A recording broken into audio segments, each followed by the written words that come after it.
Let's talk about the exact moment I realized my marriage was being treated like an open audition. I'm standing in the lobby of my husband's office. It's a normal Tuesday, or it should have been. But then I see her. This girl, we'll call her Susan, is walking down the hall like she's trying to manifest a modeling contract in a restaurant supply warehouse. And she's wearing them. You know the ones. The viral scrunch butt TikTok leggings that are basically high-definition 4K for every curve on your body. Now, I'm not a hater. Wear what you want at the gym, but at a professional workplace, where my husband is a manager, that's not a fit. That's a statement. She stops, looks over her shoulder, catches my eye, and gives me this smirk. It wasn't a hello smile. It was a watch what I can do smile. She thought I was going to be the insecure wife who screams at the parking lot and makes herself look crazy. Oh, honey, no, I don't do crazy. I do consequences. If you've ever had to deal with a pick-me girl who thinks your husband is public property, or if you just love a story where the villain gets exactly what they asked for, hit that like button. Subscribe for the Clean Revenge series, because today I'm teaching a masterclass on how to dismantle a home wrecker without ever raising your voice. Let's back up. I'm 29. My husband, Ethan, and I have been goals since we were 20. He's a total green flag. I'm talking about the kind of man who still holds the car door open and has a framed photo of our wedding on his desk, right next to his World's Best Dad mug. Ethan worked at this medium-sized restaurant supply company. It's a blue-collar vibe. Everyone's in flannels or polos. It's a family atmosphere. I used to swing by 3 times a week for lunch. I knew the receptionist. I knew the warehouse guys. I knew the owner. And Ethan, he's a locked-in kind of man. Wedding band stays on. If a woman flirted with him at a bar, he'd probably think she was just being really polite. He's a bit oblivious. Bless his heart. But that's why I love him. He's loyal to a fault. So when the company hired a couple of new delivery drivers to handle the holiday rush, I didn't think twice about it until Susan entered the chat. He whispers, Hey, just a heads up.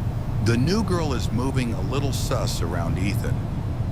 I laughed it off. I was like, Ethan, the man who spent 40 minutes choosing a brand of paper towels yesterday, he's not noticing a flirt. But then I saw it. Susan walks into the break room. She sees me sitting there with Ethan. I give her a polite, wife of the boss smile. I say, Hi, I'm Ethan's wife. Nice to meet you. Y'all. The way her face dropped, it was like I just told her Christmas was canceled. Her eyes immediately flicked to his left hand. She checked for the ring. And then she looked at me, not with friendliness, but like she was sizing up the competition. From that day on, she was unhinged. She'd accidentally forget how to log her delivery hours and need Ethan to show her again at his desk. She'd hover. She'd giggle. She was doing the damsel in distress routine, and Ethan was just trying to get his spreadsheets done. The red flags weren't just waving. They were setting themselves on fire. Ethan eventually realized something was off because she was getting bold. He told her, point blank, "Hey, Susan, I'm happily married. Let's keep it strictly professional." Most people would be embarrassed, right? Most people would crawl into a hole and never come out. Not Susan. She looked him dead in the eye and said, "Oh, so am I. But it's always good to have options, isn't it? Just in case." When Ethan told me that, I felt my soul leave my body for a second. Options? My husband isn't a limited time offer at a grocery store, sweetie. He's the whole store. But I stayed calm. I told Ethan, "Don't worry about it. Let her play her little games. She's going to trip over her own feet eventually." And boy, did she. The final boss moment happened on a Friday.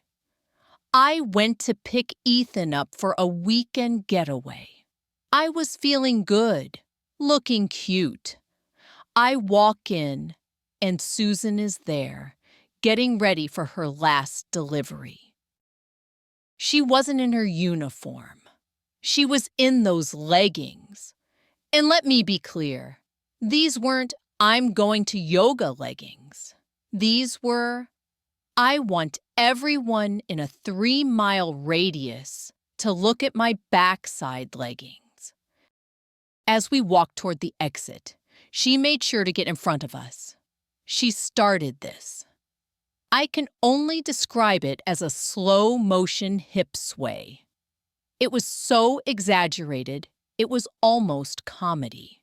She looked back, saw me watching, and gave me that "I win" smirk again. In that moment, I didn't feel jealous. I felt insulted. She thought she could disrespect me, my marriage, and the workplace professionalism my husband worked hard to build, all for a little ego boost. I looked at Ethan. He was looking at his phone, checking the GPS for our trip. He didn't even see her. But I did, and I decided right then. Susan needed a hobby, and that hobby was going to be looking for a new job. The next morning, I sat in my kitchen with a cup of coffee and a mission. I didn't call the manager. He was too chill. I called corporate. But I didn't go in as the angry wife. That's a rookie mistake. Corporate hates drama, but corporate loves liability. I dialed the number. I channeled my inner Southern auntie who is deeply concerned about the youth. Yes, hello? I was just wondering if y'all have a specific dress code for your drivers? Because, see, I had a delivery yesterday, and the young lady who showed up, well, she was wearing these leggings that were so tight, I thought she'd been painted into 'em.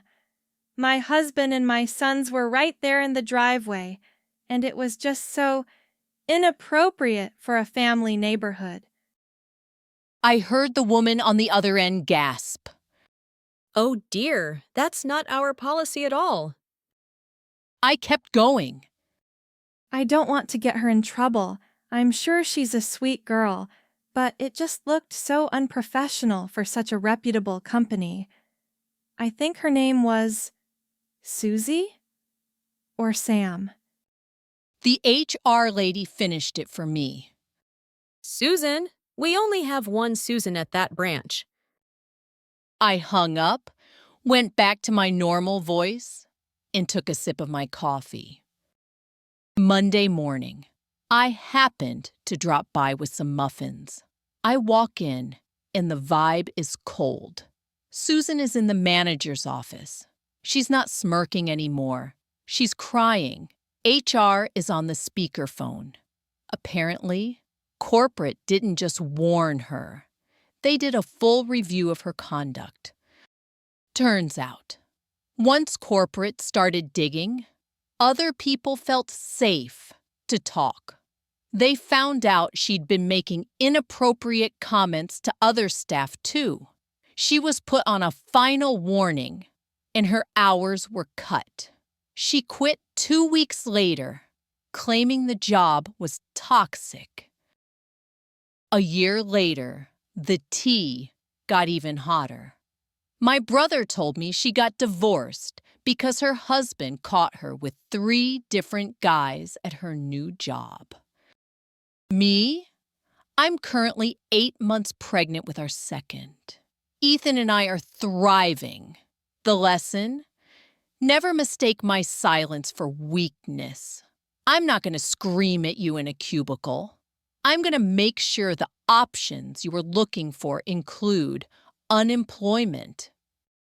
If you enjoyed this clean sweep revenge, drop the comments. Tell me, have you ever had to corporate cancel a pick-me girl? I want to read your stories. Don't forget to subscribe for more. Stay classy, stay smart, and remember, the quietest person in the room is usually the one holding all the cards. Bye for now.